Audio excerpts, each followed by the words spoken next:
Hey guys, welcome back to Modeling Manhood. Just want to share with you guys one of my interests that I've mentioned before, but just one of the coolest days of coin collecting during COVID. So during COVID, the kids and I got into coin collecting. As a kid, I had a few old coins that people had given me, and one of my favorite coins was always the Buffalo nickels, or the Indian head nickels.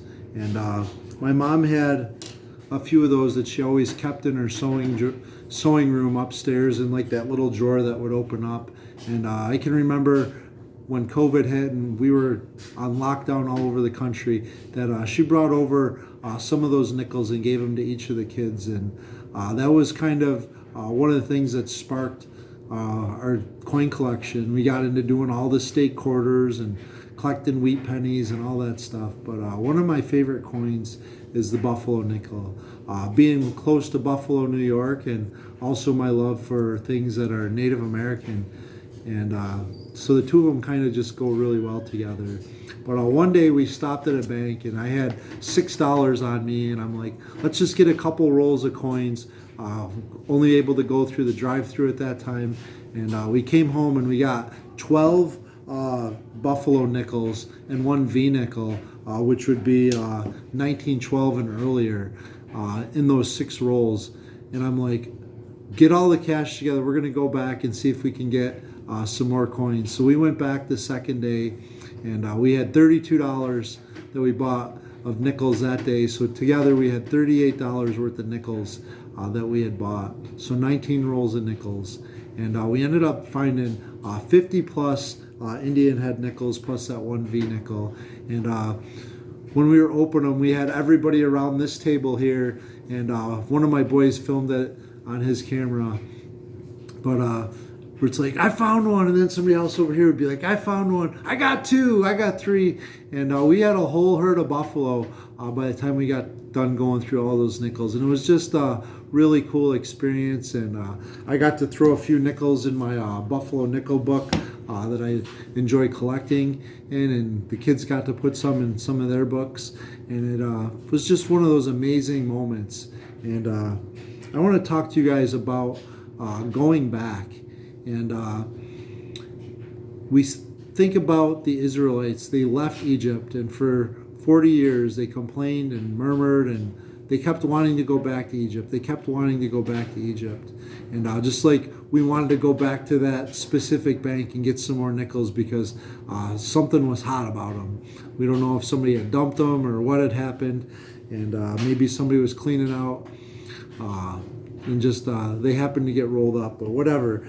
And thinking about the Israelites as they head into the Promised Land, they go in, cross over the Jordan River, they conquer Jericho in chapter 6 of Joshua, and it's like, all right, we're going to move forward into the land of the Amorites, into the land of Canaan, the Promised Land that God had promised us. And they go in chapter 5, they go into the next city, and they're like, the next city's a lot smaller, we don't need as many men. And they go to Ai, and they get their butts kicked.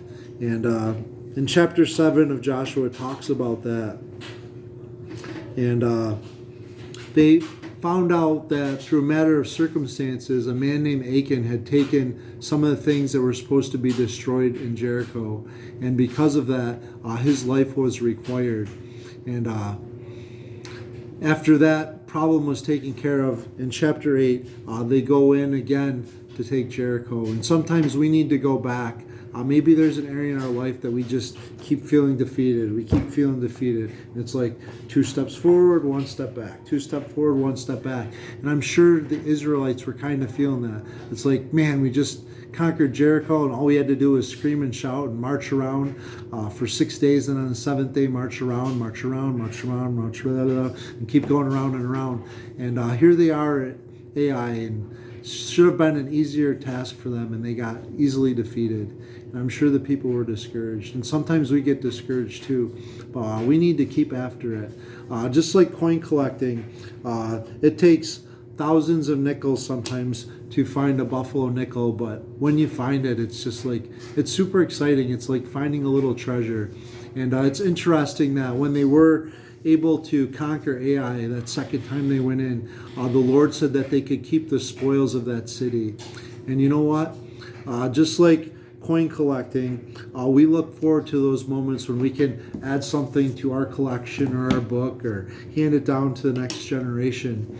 And I think of these two cities, the city of Jericho and the city of Ai, and how they relate so well to my coin collecting and the coin collecting hobby that I have with some of my kids that are really into it with me.